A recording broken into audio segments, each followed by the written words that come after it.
हम बोलेगा तो बोलोगे कि बोलता है, मगर क्या करूं, जब कोई बात हमें पता चलती है तो मैं आपके साथ शेयर करता हूं।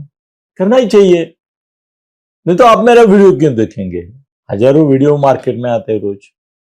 अनिल थत्ते का वीडियो क्यों देखेंगे? वो इसलिए देखने का कि सच्चाई छुप नहीं सकती अनिल थत्ते से। या मैं कब से आपको बता रहा था, ये ठाकरे बंधुओं का जो प्यार व्यार है वो ज्वार भाटा की तरफ है। आप इलेक्शन होने दो, फिर देखो क्या क्या होता है। हो रहा है। कल दोनों भाई बाला साहब ठाकरे जी की जन्म शताब्दी के अवसर पर जब एक जगह आए तो आपने क्या देखा? आपने ये देखा कि इसके पहले इनका जो रवैया एक दूसरे के प्रति, शिवसेना मनसे के रिलेशन के प्रति था, उसमें खटास आ गई है, इनमें गैप हो गई है। और ये आज का लास्ट मौका है, आखिरी मौका है कि जब ये दोनों एक स्टेज शेयर कर रहे हैं, इसके बाद औपचारिकता के तौर पे नाइलाज से कभी आए तो आए, नहीं तो हो गया इनका। प्रीति संगम तो था, वहां दो नदियां मिली थी, फिर वो दो नदियां अलग हो गई। इसमें तो हमने गंगा जमुना में सरस्वती तो लुप्त हो गई थी, वैसी लुप्त हो जाएगी सरस्वती। किसकी? राज ठाकरे की लुप्त हो जाएगी। अब ये कल्याण का जो मामला है, वहां पे राज ठाकरे के लोग बगावत पे उतर आए थे। उन्होंने राज ठाकरे के सामने, राज ठाकरे की जिंदगी में पहली बार ऐसा होगा, और ये नया ट्रेंड है, मैं इसकी आपको सूचना देता हूं। आज पहली बार मैं बोल रहा हूं, और ये किसी ने एनालिसिस दिया नहीं है, कि अब दिन बदल गए हैं। अब नेता नहीं बताएंगे कि तुमको क्या करना है, अब कार्यकर्ता बताएंगे, लोकल लीडर बताएंगे नेता को, सर्वोच्च नेता को, कि उसको क्या करना है। अगर वो करने को तैयार है तो हमें साथ रहना है, नहीं तो हमारे तुम्हारे टाटा बाय बाय। पहली बार महाराष्ट्र में इस तरह से हो रहा है। हाँ, लोग निकल जाते थे, एकनाथ शिंदे भी निकल गए थे, वो है, मगर पार्टी में रहते हुए नेता को शह देना और मात देना, ये पहली बार हुआ है। कल्याण डोंबिवली से राजू पाटिल ने करके दिखाया है। और जब उन्होंने देखा था कि कोई चारा नहीं है, तो उन्होंने हां भर दी, मगर उसके प्रति भी उनकी दुर्भावना उस शताब्दी कार्यक्रम में प्रकट हुई। अब और एक बात है कि उनको ये समझ चुका है, जो मैं समझाने की कोशिश पहले से कर रहा था, कि बाबा रे राज, आई लव यू, मैं चाहने वालों में से हूं, मैं प्यार करने वाले में से हूं, मैं तेरा भला चाहने वालों में से हूं। तू ये उद्धव के नाद में मत लाग बेटा, मत लाग, मत जाओ उसके पीछे, खाई में गिर जाओगे, बर्बाद हो जाओगे। तुम्हारी छोटी क्या हुई ना, अपनी खुद की एक पहचान है, औकात है, खुद का एक उपद्रव मूल्य है, उपयुक्तता मूल्य नहीं कहूंगा मैं, उपयुक्त मूल्य है, वो संभाल के रख। तू यहां जाएगा तो ये गंगा जमुना संगम नहीं होगा, गंगा राम तेरी गंगा मैली, वैसी तेरी गंगा मैली हो जाएगी और ये फंस जाएगा इसमें। क्या होता है, कभी कभी लोगों को समय पर बोलने वाली बात कट्टू लगती है।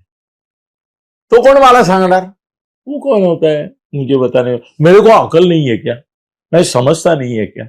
मैंने भी दुनिया देखी है, उन्होंने पत्रकारिता की है, मैं तो पॉलिटिक्स में हूं। पूरे महाराष्ट्र के नेता देखो मेरे घर कौन होता है, अदानी आता है, अंबानी आता है। हाँ नहीं, उनका नाम लेना अभी वर्ज्य है।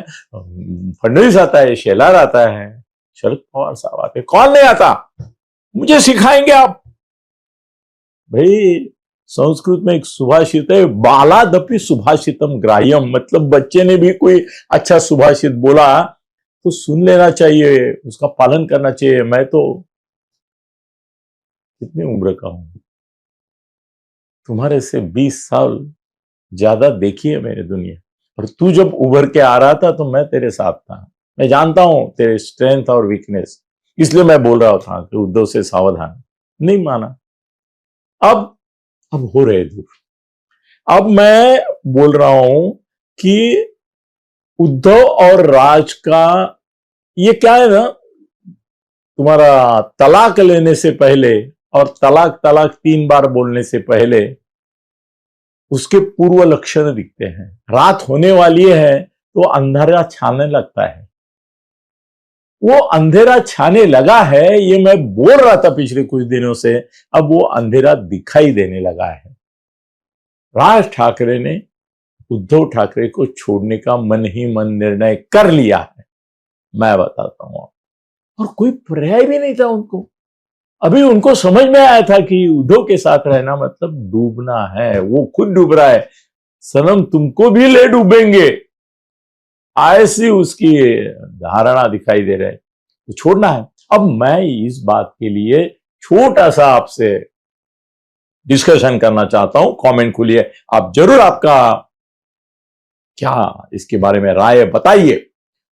राज ठाकरे के सामने उद्धव को छोड़ने के बाद क्या अल्टरनेटिव है, क्या पर्याय है, वो क्या कहां कर सकता है, कहां जा सकता है, किसके साथ जा सकता है? आप सोचो, मैं भी सोच रहा हूं। कुछ लोग बोल रहे हैं कि अभी उद्धव से मोह भंग होने के बाद, प्रेम भंग होने के बाद, स्नेह भंग होने के बाद, रिश्ता भंग होने के बाद राज शायद देवेंद्र के पास जाएगा, मतलब करीब जाएगा, पास जाएगा, मतलब थोड़े थोड़े टप्पे टप्पे से, एक रात में थोड़ा होता है ये। या तो शिंदे के साथ टप्पे टप्पे से करेगा। नहीं दोस्तों, ये अनिल सत्य की जबान है, काला तिल है मेरी जबान पे, जो बोलता हूं वो सच होता है। अभी जीभ निकाल के दिखाऊं क्या आपको, टंग दिखा नहीं, ऐसा नहीं होता है, अच्छा नहीं लगता। जबान पे मेरे काला तिल है। एक इसका शास्त्र है तिल और सिद्धांत का, वो अलग बात, कभी करेंगे उसके ऊपर वीडियो। मगर मैं आपको बोलता हूं कि राज ना उद्धव के साथ रहेगा, न फडणवीस के साथ जाएगा, न शिंदे से बात चलाएगा। वो फिर वापिस अपने किले में जाएगा, मनसे के किले में जाएगा। मनसे ही उसका अभी राज रहेगा, राज का राज भी वहीं रहेगा और राज भी वही रहेगा। वो मनसे को जिंदा रखने की कोशिश करेगा, क्योंकि अगले 3.5 साल तक कोई चुनाव नहीं है। इसका मतलब कोई एक्शन नहीं, कोई रिएक्शन नहीं, कोई कार्यक्रम नहीं, कोई उपक्रम नहीं, कोई आंदोलन किया तो किया, आक्रंदन किया तो किया, नहीं किया। और 3.5 साल के इलेक्शन के लिए कितना और कब से परेशान होंगे, कब से दुनिया से बैर लेंगे, कब से सरकार से लड़ेंगे। तो मुझे लगता है जैसी कुंभकर्ण सो जाता है, बुरा न मानो राज, बुरा मत मानो, अभी कुंभकर्ण का सोने का समय आया है। वो 6 महीने सोता है, तुमको कम से कम अभी 2.5 साल सोना है। चुनाव के पहले, 29 के चुनाव पहले 28 में इस कुंभकर्ण को, मनसे को जगाओ और फिर काम पे लगाओ, और फिर 29 के चुनाव में कुछ हो सकता है तो करो, उसके पहले कोई चांस नहीं है। आंदोलन आकरण करने की भूमिका में तुम्हारे मनसे सैनिक नहीं है। धन्यवाद।